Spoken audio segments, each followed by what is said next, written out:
Welcome, my achievement hunters and collectible gatherers. This is episode 9 of the Complete Critique series, where I pick apart some of your favorite games to see where they excel, or maybe even where they fail. So guys, August is already over. Damn, school moves quick. With classes having begun not even that long ago, you yourself might be experiencing many changes. Whether these be new friends, strange places, or even unfamiliar feelings. That last one in particular, I want to touch on a bit for this video. Loneliness, a concept I'm sure everyone is well acquainted with, be it often or occasionally. Boo, this guy's trying to bring the mood down! Hey man, I get it. It ain't a fun topic to talk about. Mwah. But seriously, loneliness is a bottom tier feeling. Shit sucks.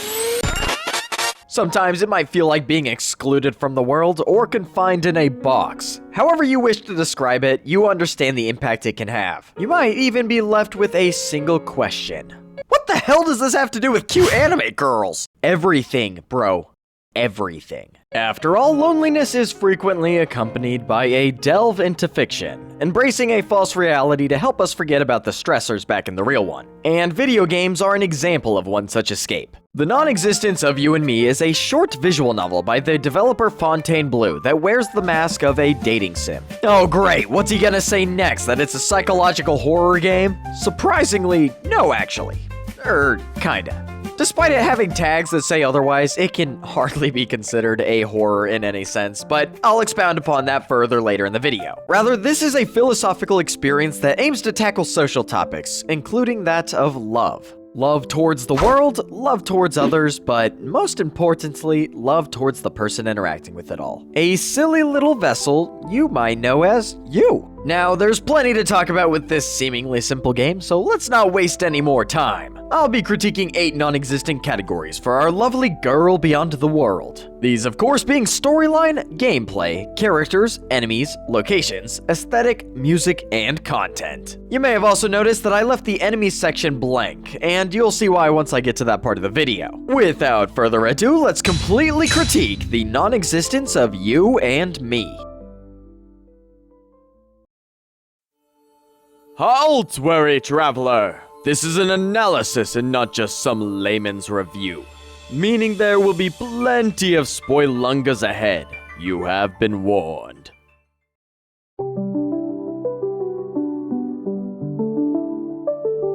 The non-existence of You and Me revolves around 2 key characters, you the protagonist and a mysterious girl named Lilith. From the beginning, Lilith presents you with the initial task of winning over a beautiful girl. Oh gee, I wonder who that could be referring to. But that's only a setup. The true objective of Lilith is for the player to answer one simple question. Does she truly exist? Though we can't just answer that right off the bat, there'd be no game. Instead, you are taught 5 core themes across 5 chapters, each one bringing you closer to your own conclusion. These themes are demonstrated through the mundane everyday activities that you and Lilith engage in together. Chapter 1 is an effective opening as it sets the stage for what type of narrative this is going to be. You spend your time with Lilith, baking a strawberry cake followed by convincing an oven that it is in fact not a time machine.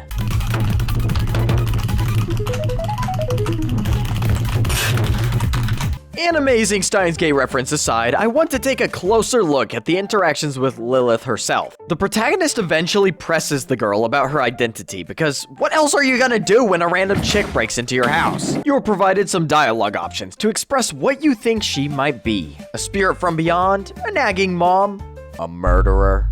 Interestingly enough, Lilith then conforms to your choice and acts the part, regardless of how negative the option is. She is shaped by your perspective, what she is to you as a person. Lo and behold, this is the core principle of the first theme, the self. Following this, Chapter 2 builds upon these base ideas with the theme of the individual. Lilith invites the protagonist into an RPG game that she made. You wanna play a little game? And along this journey, we are introduced to a couple new faces. These are the arrogant scholar and the unexpressive demon lord. However, it's not their personality that matters, or any defining feature really. It's their label, the definition to which we have ascribed them.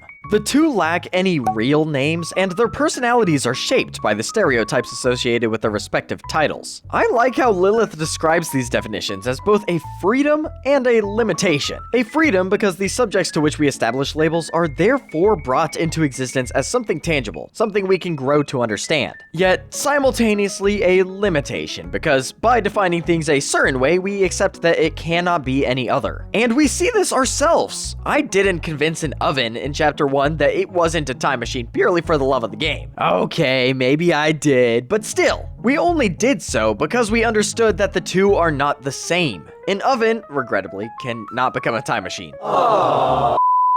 Next, Chapter 3 sees us accompany Lilith outside the house to learn about the third theme: relationships. Whether it be conversing with a stranger at the park, your favorite band after their concert, or with Lilith atop a Ferris wheel under a starlit night sky. The moment one subjectivity is confronted with another, individuals are faced with the concept of relationships. There's some decently worthwhile dialogue here, such as when Lilith talks about how people require others to affirm their own subjectivity. The last two chapters focused entirely on the self, but now there's a shift towards the social aspects of life. You as a person perceive your environment through a unique lens, but this is true for every other human being that you'll encounter. To help put this in a different perspective, I'm going to explain it with a term you might be unfamiliar with: dramaturgy. Dramaturgy is a sociological concept coined by this fossil right here that compares everyday social interactions to that of a theatrical production. Every person you meet is an actor in this play, each with their own costumes and masks. These actors constantly swap between their front and back stage, between their own public and private behaviors. Think of a retail worker. The front stage is them acting cheerful for customers, yet once they clock out, they hit the backstage, where, they can relax and be themselves. This is not that different from how Lilith describes relationships. こうして世界は言葉や行動、策略のぶつかり合いの中で広がっていったのよ。人はみんな仮面をかぶって舞台に立ち、あるべき自分を演じているものなの。そして他者の目を通して自分を見つめ、満たされようとするわ。The fourth chapter's theme pushes beyond individuality to the scale of the world. It's here that the concrete other becomes muddied, and in its place is birthed societal norms, cultural traditions, or group dynamics. Or as Lilith describes it, the formation of a cruel world, where the individual is lost and personal values are replaced by group ideologies. But as you'll see, things are different here in this fictitious realm. The fifth and final chapter is easily my favorite by a long shot. After spending the first four as the protagonist, living their daily life and learning about these concepts, Lilith now wishes to speak to you, the player. We still haven't gotten an answer to that first question posed at the beginning of the game. Does Lilith truly exist? Can she even exist? I mean, come on, she's pixels on a screen, a character programmed to act a specific way. Even her supposed love is fake.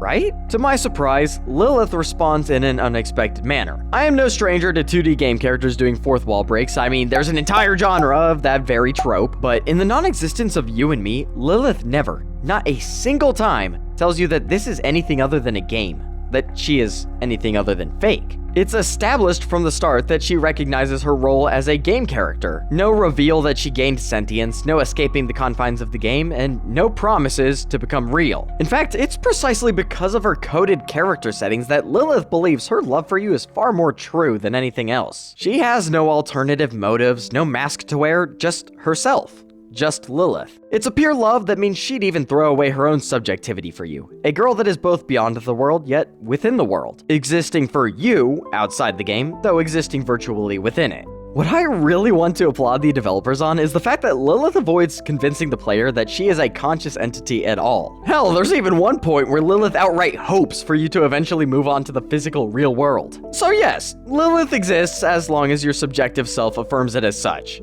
But if you decide she doesn't, then no harm, because that is also a valid answer. The non-existence of You and Me is kind of incredible in that way. Now, I examined a good chunk of the story, but I truly urge you to go check it out for yourself if you somehow haven't already. There was a ton that I missed or glossed over, kind of like the manga adaptation to an anime, you know? And it's well worth the time investment, so get to it! Though I won't lie, I do have a few critiques on the narrative itself, so let's get to those too. First off, the big one right here, while the tags explicitly say psychological horror, the game is near completely devoid of it. The closest it gets to any sort of mind spooks is the park section with...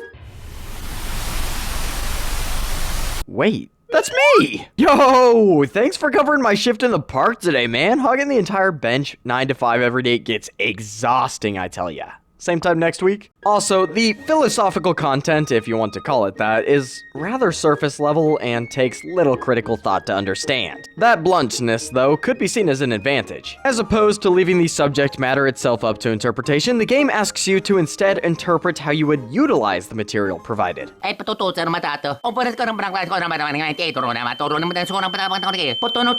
Nonetheless, I vastly did enjoy my time with the game's short but sweet story. It was never about winning over a beautiful girl, it was about winning over your beautiful self. Corny, I know. As I was writing that sentence, I thought to myself, shit, now I'm gonna have to say that out loud and record it. Though it is true 100%. Hunter. In an age where loneliness seems prominent regardless of your social environment, at least being able to love yourself can mean the world. Alrighty, let's recap my feelings on this thought-provoking plot. The non-existence of you and me is an introspective experience that altered the way I see the world, even if only a bit. Its fourth wall breaks felt meaningful to its narrative, as opposed to being utilized only for shock value. And I think it touches on greatly valuable themes about appreciating your own existence as an individual. Although the game was a tad blunt about said themes and might have benefited from a more show-not-tell design. Also, for real, where the heck is the psychological horror? All in all, the non-existence of you and me is greatly under-discussed for the experience that it delivers. It wasn't quite life-shattering, but the quality narrative has plenty to offer, earning a storyline rating of 7 out of 10.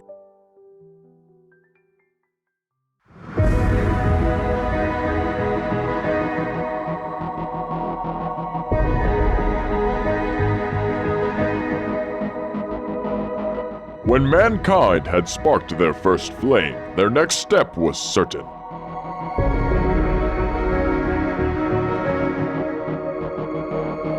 The invention of video games was an inevitability the moment sapiens first became Homo. Or perhaps it dated even earlier when they were merely Erectus. They understood that gameplay was an integral element for any fun experience. Tetris has stacking blocks, Mario Kart has bumping cars, Pikmin has picking men, and this game?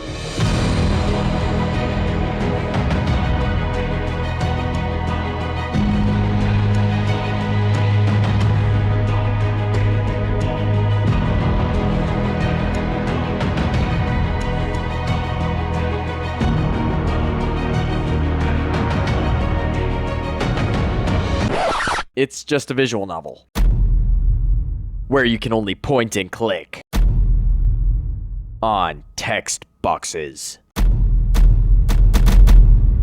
Now, walking sims are already bare minimum, and I think I'd give them a 2 because at least I'm moving around and stretching my virtual legs. But you can't even do that in a visual novel, so it's gotta be even lower. I suppose there is that oven minigame, but that's just clicking again, only faster this time. Let's just say it's a good thing that gameplay isn't the main draw of this genre. Regardless, the non-existence of you and me is primarily your average visual novel in terms of playstyle. Aside from a single minigame, there's nothing to spice up the mechanics, just point and click. So it's no surprise that the game obtains a hardly enthusiastic gameplay rating of 1 out of 10.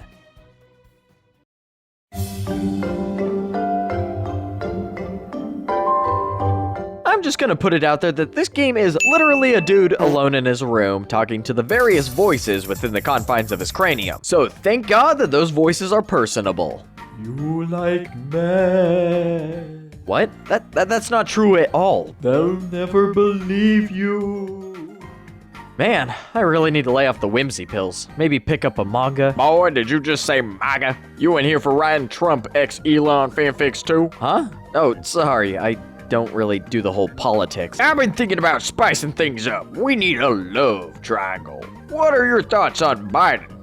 Oh great, there he goes again talking to himself. We should give him his medication, right? Yeah, this is entertaining and I have time to kill before my next meeting, so we can hold off on that a little longer. Ah, hell yeah! Anyways, characters. The cast is pretty lovable, from the chair to the floor to the ribbon in Lilith's hair. I was dead serious when I said that our protagonist spends the runtime of this game conversing with inanimate objects. But nah, these little objects are bundles of either joy or complete skepticism. They really like that second one. それができたら、混ぜた卵白をさっきのボウルに加えて混ぜ続けて。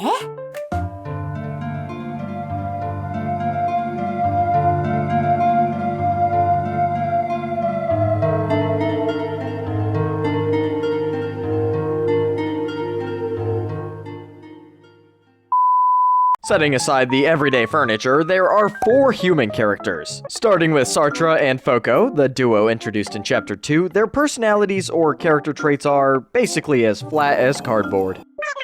I do appreciate the purpose of their inclusion in the narrative, though. They both have their own goofy moments and witty dialogue. Like, Sartre in her novel writing section was hilarious. I'm just over here, hunched over, writing the most bland, basic, trope-filled scenarios, and she's over in the corner like, holy shit, bro, this is genius! Then there's Foco's role as the Demon Lord, which was perfect. Between baiting her with a burger, doming her in the head with a book, or just straight up insulting her on a personal level, this battle was comedy gold. And you know, if I had a nickel for every time I've seen a nonchalant, burger-crazy, white-haired girl, I'd have 2 nickels. Which isn't a lot, but it's weird that it happened twice. As for the 2 I really want to focus on, these are the protagonist and Lilith themselves. First, the protagonist. He's moderately compelling as far as blank slates go. Initially, he does have the generic identity of clueless nice dude. Or that's the case if you tread along the good route. Alternatively, should you choose, you can prompt inexcusably awful acts such as pushing Lilith off a Ferris wheel or calling her RPG exceptionally boring. Those are terrible,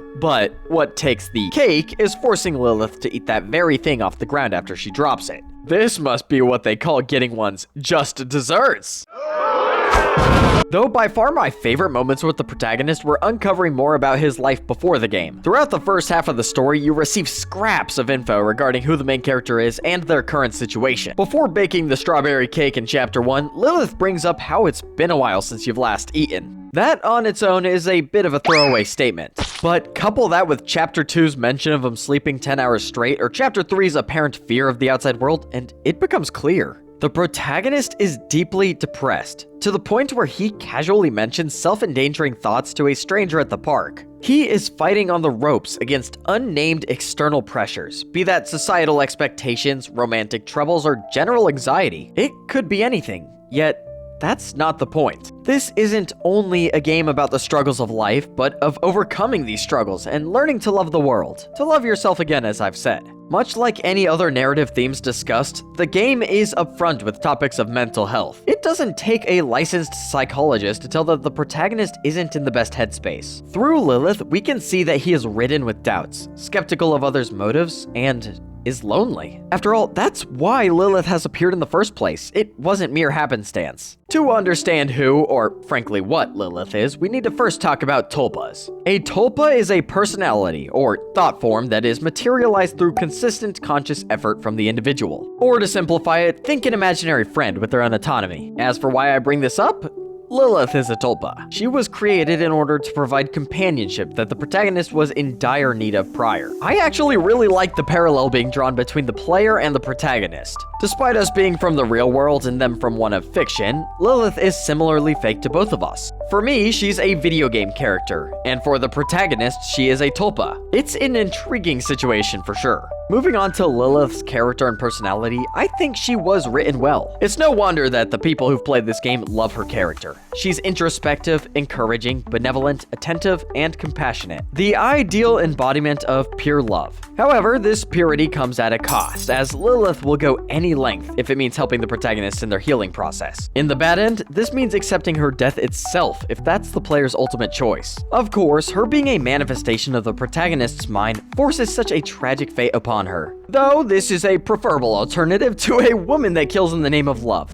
Thank you, Lilith, for not being a murderer in disguise. Okay, let's tally up the totals. Lilith is honestly a refreshing take on the fourth wall breaking characters, opting for therapy over violence. And the protagonist ain't half bad either, occasionally striving beyond the typical blank slate main character. In addition to those two, the supporting cast was also enjoyable. Their impact upon the story was minimal, yet their interactions were still fun. Unfortunately, my main gripe is that the game is so short, I can't help but feel as though no one really got enough time to truly shine. Generally, the cast was good, but not quite exceptional, thus receiving an average character rating of 7 out of 10.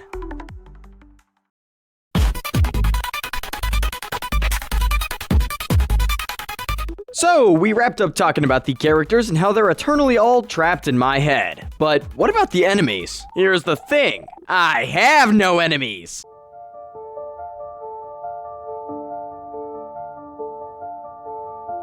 Unless you're referring to the shadows I be boxing, there's no combat and certainly no combatants. As a matter of fact, this might be one of the few games I've played where the main character is the only one who can act immorally. Which makes sense considering that all the other people we meet are meant to help us grow as a person. Man, it is lonely at the top. I just wanted a worthy opponent. Is that too much to ask for? Got to the point where I went to Lilith seeing if she wanted to throw down and, well, look how that turned out.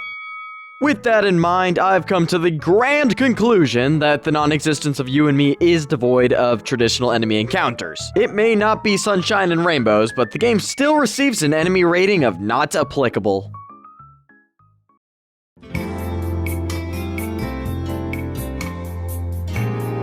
Okay, so we've made it halfway. These categories have been a roller coaster with either a ton or barely anything to talk about. Anyways, if you've made it this far, it means one of two things. Either you love Lilith, or you love my content. And I mean, come on, there's no way you choose a cute anime girl who's always there for you over Mr. Hunter, a guy who exists in the real world, right? Ha ha ha, it's definitely her, isn't it? No, it's fine. I'll just be over here editing my next video. It's cool.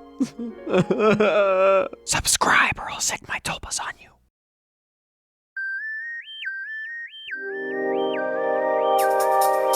I typically have much to say on the topic of locations in the stuff I cover, but maybe not so much this time. Aside from retro arcade-style games, nearly all video games have some type of setting or sense of place. Obviously, this includes visual novels, even though their locations are nothing more than images behind the characters. Cycling back to the non-existence of you and me, the backgrounds presented here are beautiful through their high contrast. Plus, they fit with the tone and theme of each chapter's activity. Utilizing a minimal color palette, the environments are average in concept, yet striking in appearance. Sometimes the backdrop consists of oobly scrooblies or wubble-double grub-grubs. I really like those. The rest are imitations of real-life locales, like your bedroom, the local park, or an amusement park. The bedroom caught my eye in particular. It's interesting how the only light source in this room comes from a single window, the exact spot where Lilith initially appears. For the protagonist, Lilith represents the tender light that repels the enclosing darkness, much like how sun rays from the window fend off the shadows of your room. I'm probably overanalyzing here, but what the hell, you see the vision. The RPG world was also alright, with pixelated locations that invoke adventure effectively. What's more, there's a sequel coming out that takes place within this RPG, and it seems like it's using non-pixelated backgrounds, so I look forward to that. Anyways, even with the praise I'm giving these locations, there is no denying that they're at best slightly above average. Overall, the non-existence of you and me has appealing backgrounds that use a distinct color scheme. These also suited the narrative themes explored within each chapter.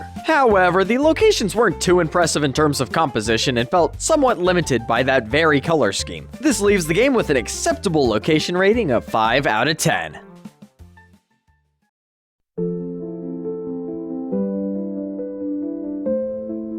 Where I found the color palette shined brightest was with the character designs. The art style is exceptionally pleasing to the eye. I love the sharpness of the characters with their bold outlines and distinct silhouettes. Everything about them just pops. I believe this works as well as it does because their character designs are mostly black and white, but then accented by a few vibrant additions. This is most pronounced in their eye colors. Lilith is red, Sartra is yellow, and Foco is blue. Sartra also has yellow in her ribbon and a cat mug, while Foco has a bit of blue in her cat ear headphones. Now, this ain't anything revolutionary, but it undeniably gives each character their own unique presence. So off topic, but what the hell is up with Foco being in chains? This has gotta be a metaphor for something. Let me just...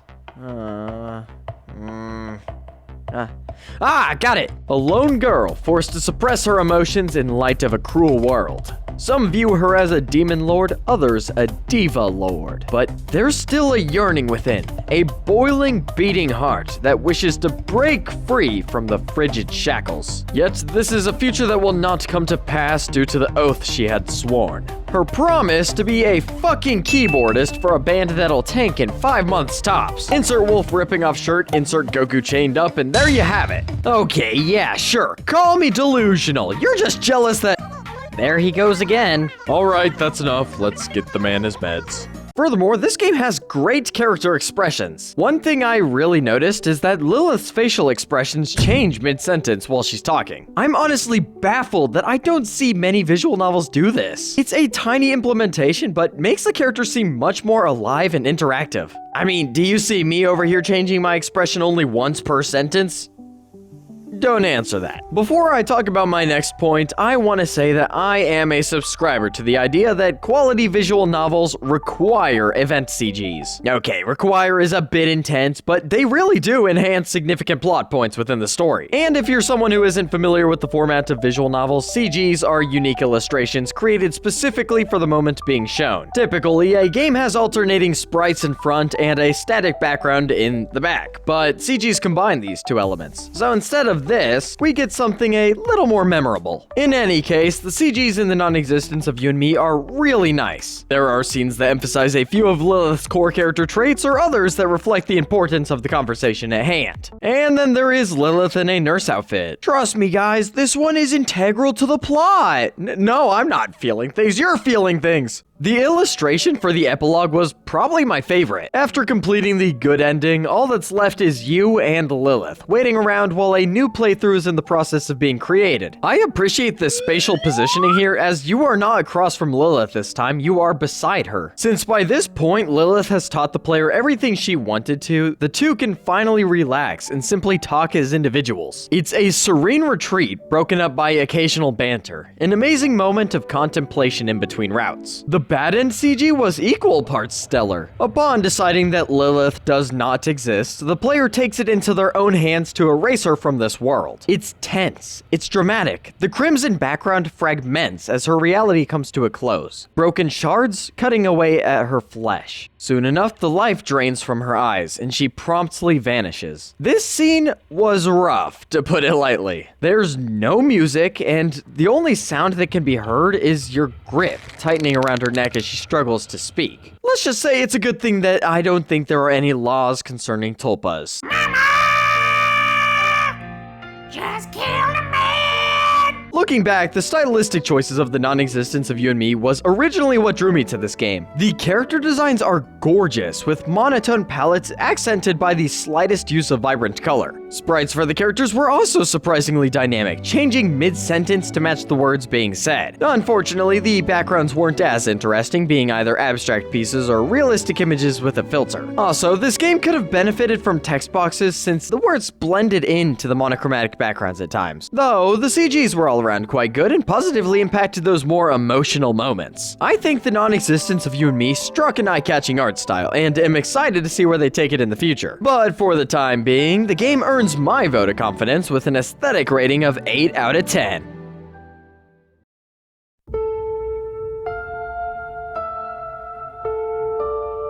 The non-existence of You and Me had quite the complimentary soundtrack. You've been hearing it throughout this video after all. There are emotional, comedic, or atmospheric themes to go along with the story, but duh, that's like a majority of narrative-driven games that I just described there. I think the cozy vibe provided by the OST in this game benefits the message it is trying to convey to the protagonist, to take a chance on the outside world. Pieces like May This Moment Last Forever or The Final Act were genuine tearjerkers that immersed me in what the characters had to say. Another example is Water Drop, the song that plays during your first meeting with Lilith, which was a great introductory theme. It absolutely sets the tone, telling you this is a game about reflection, with every decision being but a drop of water in the ocean of possibilities. Then on recurrent playthroughs, this song felt more akin to reuniting with someone you hadn't seen for a while. It's hard to explain, but the somber piano evoked that sense of we meet again. You're as beautiful as the day I lost you.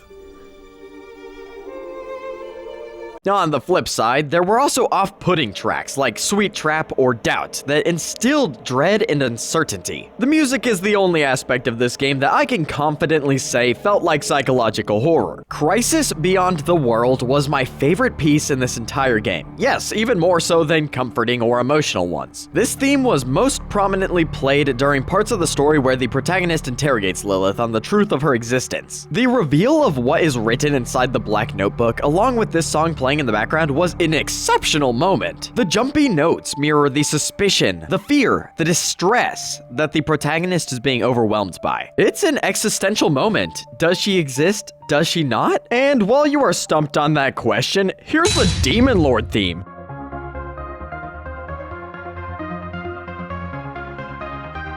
Destiny calls in worlds unknown. Quest begins, heart on the throne. Magic streams through ancient trees. Heroes march to set hearts free. Sky so vast with endless blue. Mystic lands with legends true. Crystal shards in hidden caves. Brave enough to seek to save. Adventure waits just beyond sight. Wield your strength in the darkest night.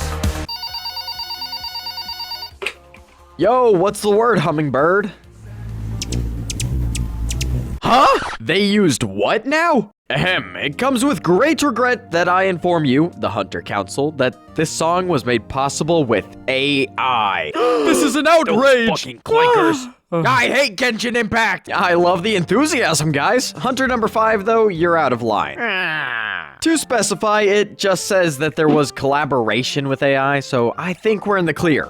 For now. The non-existence of You and Me's soundtrack was a pleasant surprise. It had a solid selection of both cozy and emotional tracks that built onto an already nuanced story. In addition, the Demon Lord battle theme was a banger that came out of left field, though I'm slightly hesitant about the assistance of AI. Let's just hope it stays at assistance. The music was also the closest the game got to feeling like a bona fide psychological horror experience, with a few eerie pieces. The song selection meshes well with the narrative genre and even shocked me at times, earning the non-existence of You and Me a music rating of 8 out of 10.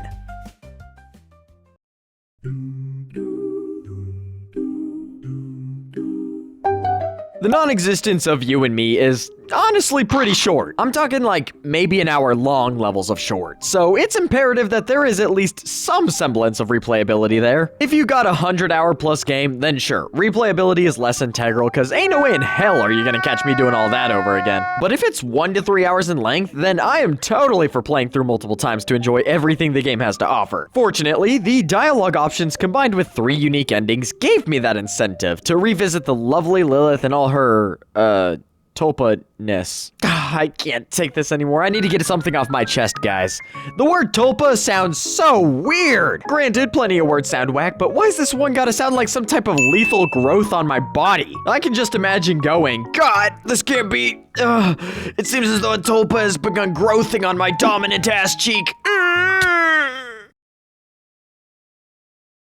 But I digress. Onto the topic of endings, there are the classic good, neutral, and bad outcomes for the player. Which one you get is based wholly on whatever choices you made up to Chapter 5, go figure. The good end requires playing along with Lilith's whims, making an effort to praise her and maybe not treat her like dirt. It concludes with the protagonist acknowledging her existence and the two decide that they can coexist in a way that's healthy for both. Additionally, the protagonist feels determined to give life a second chance and exit his secluded sanctuary at long last. Then there's the neutral end, which is not as optimistic, being achieved by second-guessing Lilith's intentions or consistently placing the blame on yourself when things go awry. While the protagonist still acknowledges Lilith's existence in this end, he becomes incredibly reliant on her companionship in the process. This more or less leads him to resent his own existence and retreat even further into his shell than ever before. Lilith's pained expression in response to the protagonist resigning himself to solitude was genuinely such a sad sight to see. The devs did good, damn it! Last, there is the bad end, which, as you might have guessed, is bad. To reach this ending, you gotta be ruthless, tearing the poor girl down every chance you get. I already mentioned a few moments, such as forcing her to eat cake off the ground or pushing her off the Ferris wheel, but that's just the tip of the iceberg. For instance, during Chapter 2, you can tell Lilith straight up that you despise her name, to which the game then asks you to erase it yourself. To make matters worse, her name is then replaced by a white box that stays there until the very end of the playthrough. Or what about Chapter 4, where you can opt to take the candy jar out of her hand and force feed her candies to quote-unquote test for poison. And after all of that, after all the torturous treatment, rude remarks, and antagonistic attitude, the protagonist ultimately refutes her existence. You have to ensure her disappearance yourself. Take responsibility, this one's on you, buddy. You're forced to strangle her until you rid yourself of your delusions. Oh my god, I'm a monster. Insert wolf ripping off shirt, insert.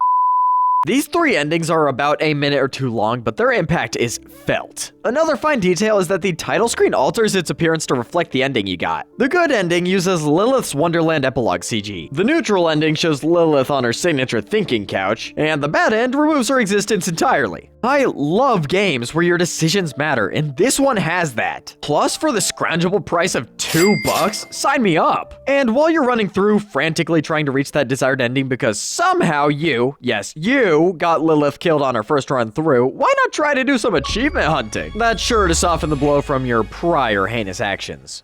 Bozo. Achievements primarily reward the player for traveling down each major route and exploring the alternative dialogue choices. The only one that takes a modicum of skill was the oven correction minigame. There's an achievement for 0% correction, but also one for at least 80% correction, which can be somewhat difficult to reach. Funny enough, the most interesting batch of achievements in this game actually took place outside of the game and instead on the main menu. There were silly achievements for inputting the Konami code or moving the slash to erase part of the title. However, easily the coolest Easter egg and achievement goes to your creation, Her Eternity. Heading to your settings menu, you can click the word you, which then becomes my settings. These are Lilith's canon character settings, as you can see by these sweet messages tied to each option. I like the fact that the player's voice volume is set to max, whereas the other sounds are minimized. Keep up the good work, Fontaine Blue.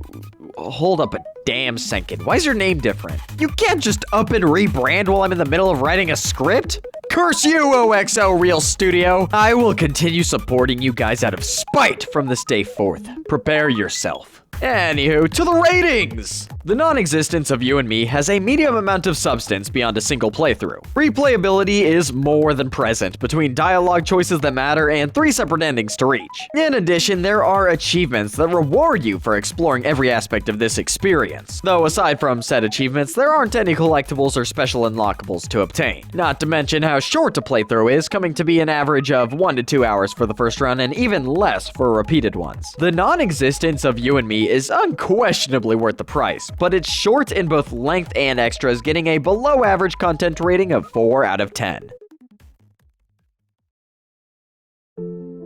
And so the non-existence of You and Me has finally been completely critiqued. Well, here are the total scores for the game. And as always, I must stress that these ratings do not necessarily determine the game's overall quality, since preferences can vary greatly between individuals. Man, this video may have been on the shorter side, but damn did it feel like an eternity. I got so bored in that room that I even managed to create a turtle myself. He doesn't really speak much, but he did get me out of that room faster. How? So, how's everyone loving Silksong so far? Pretty cool, yeah? There he is! How did they catch up so fast? Apologies, friends, it seems they don't take kindly to thinking outside the box in a literal sense. You'll never put me back in there! Quickly, he's trying to enter a Waffle House for protection!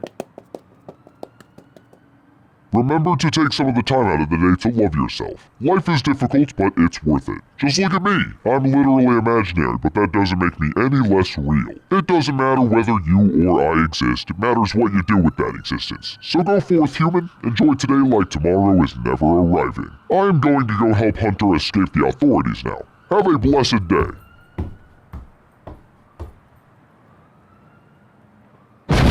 If you enjoy this series, please consider subscribing, turning on notifications, and most importantly, tuning into the next one. It would be 100% appreciated. And please, let me know if there was anything I missed or something you believe should have been rated differently. Anyways, this has been 100% Hunter, and as always, I hope you follow your instincts and continue the hunt. Until next time, friends.